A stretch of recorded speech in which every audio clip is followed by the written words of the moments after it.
The Bridge to Terabithia, Chapter 9 The Evil Spell. On Easter Monday, the rain began again in earnest. It was as though the elements were conspiring to ruin their short week of freedom. Jess and Leslie sat cross-legged on the porch at the Burkes, watching the wheels of a passing truck shoot huge sprays of muddy water to its rear. "That ain't no 55 miles per hour," Jess muttered. Just then, something came out of the window of the cab. Leslie jumped to her feet. "Litterbug!" she screamed after the already disappearing taillights. Jess stood up too. "What do you want to do?" "What I want to do is go to Terabithia," she said, looking out mournfully at the pouring rain. "Heck, let's go," he said. "Okay," she said, suddenly brightening. "Why not?" She got her boots and raincoat and considered the umbrella. "Do you think we could swing across holding the umbrella?" He shook his head. "Nah."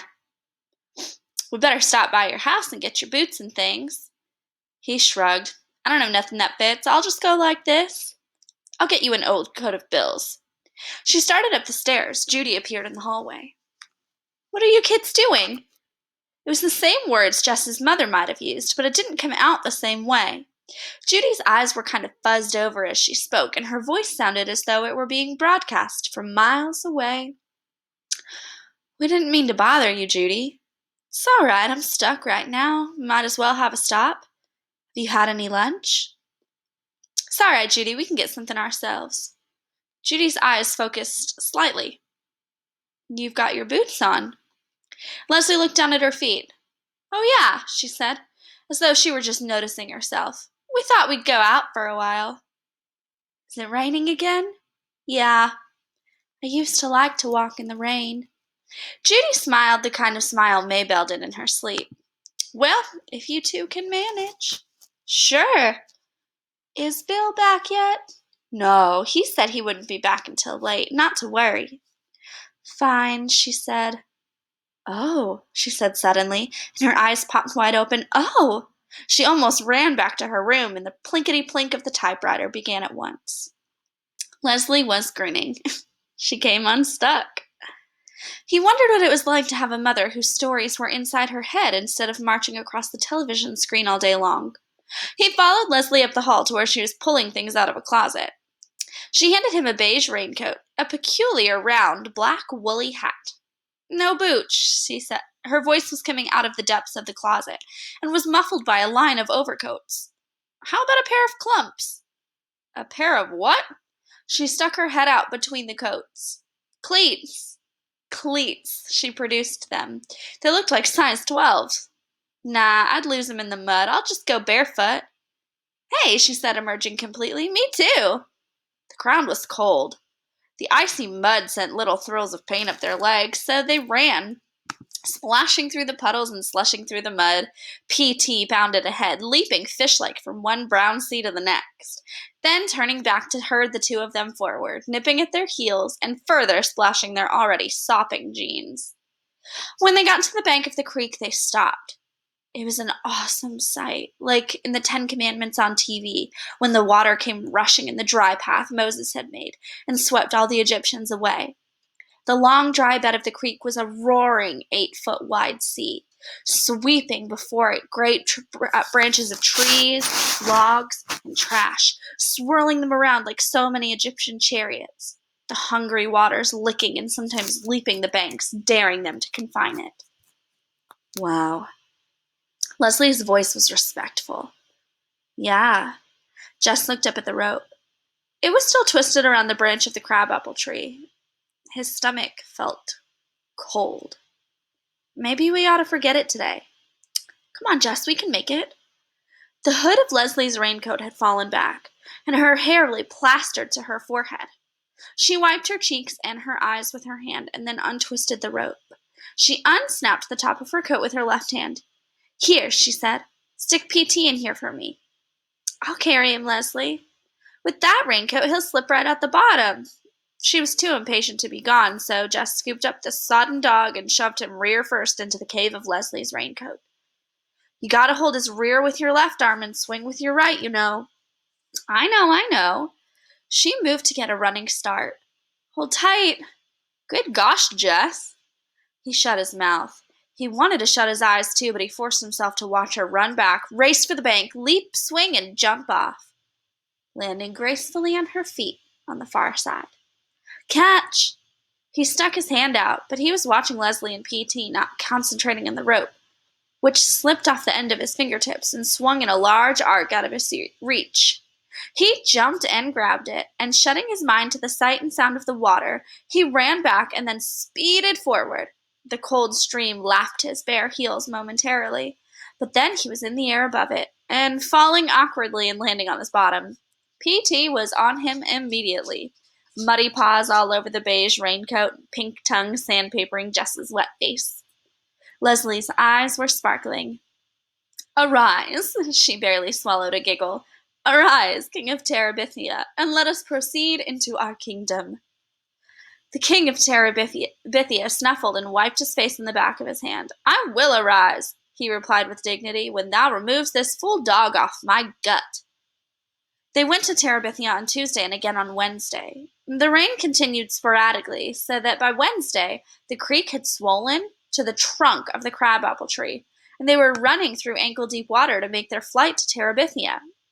On the opposite side of the bank, Jess was more careful to land on his feet. Sitting in cold, wet birches for an hour was no fun, even in a magic kingdom. For Jess, the fear of crossing rose with the height of the creek. Leslie never seemed to hesitate, so Jess could not hang back. But even though he could force his body to follow her, his mind hung back, wanting to cling to the crabapple tree the way Joy Sand might cling to Mama's skirt. While they were sitting in the castle on Wednesday, it began to suddenly rain so hard that water came through the top of the shack in icy streams. Jess tried to huddle away from the worst of them, but there was no escaping the miserable invaders. Dost know what is in my mind, O king? Leslie dumped the contents of one coffee can on the ground and put the can under the worst leak. What?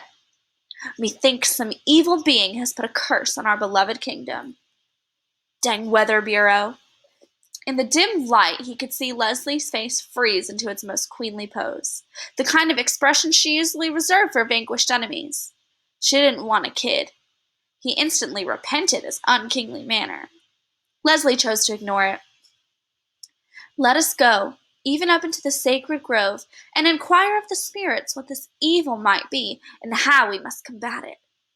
For a truth I perceive that this is no ordinary rain that is falling upon our kingdom. Right, Queen, Jess mumbled, and crawled out of the low entrance of the castle stronghold. Under the pines, even the rainwater lost its driving power. Without the filtered light of the sun, it was almost dark, and the sound of the rain hitting the pine branches high above their heads filled the grove with a weird, tuneless music. Dread lay on Jess's stomach, like a hunk of cold, undigested doughnut. Leslie lifted her arms and face up toward the green canopy. "Oh, spirits of the grove," she began solemnly, "we are come on behalf of our beloved kingdom, which lies even now under the spell of some evil, unknown force. Give us, we beseech thee, wisdom to discern this evil, and power to overcome it." She nudged Jess with her elbow. He raised his arms. He felt the point of her sharp elbow again. Yes, please listen, thou spirits. She seemed satisfied. At least she didn't poke him again. She stood there quietly, as if she was listening respectfully to someone talking to her. Jess was shivering, whether from the cold or the place he didn't know. But he was glad when she turned to leave the grove. All he could think of was dry clothes and a cup of hot coffee, and maybe just plunking down in front of the TV for a couple of hours. He was obviously not worthy to be king of Terabithia. Whoever heard of a king who was scared of tall trees and a little bit of water? He swung across the creek, almost too disgusted with himself to be afraid. Halfway across, he looked down and stuck his tongue out at the roaring below. "Who's afraid of the big bad wolf? Tra-la-la-la-la-la," he said to himself, and then quickly looked up again toward the crabapple tree. Plodding up the hill through the mud and beaten-down grasses, he slammed his bare feet down hard. "Left, left," he addressed them inside of his head. "Left my wife and 49 children. without any gingerbread. Think I did right? Right. Right by my. Why don't we change our clothes and watch TV or something over at your house? He felt like hugging her. I'll make us some coffee, he said joyfully. Yuck, she said, smiling, and began to run for the old Perkins place, that beautiful, graceful run of hers that neither mud nor water could defeat. It had seemed to Jess when he went to bed Wednesday night that he could relax, that everything was going to be all right. But he awoke in the middle of the night with the horrible realization that it was still raining. He would just have to tell Leslie that he wouldn't go to Terabithia. After all she'd told him, that she was working on the house with Bill, he hadn't questioned her. It wasn't so much that he minded telling Leslie that he was afraid to go. It was that he minded being afraid. It was as though something had been made. It was as though he had been made with a great piece missing. One of Maybelle's puzzles with this huge gap where somebody's eye and cheek and jaw should have been. Lord, it would be better to be born without an arm than to go through life with no guts. He hardly slept the rest of the night, listening to the horrid rain and knowing that no matter how high the creek came, Leslie would still want to cross it.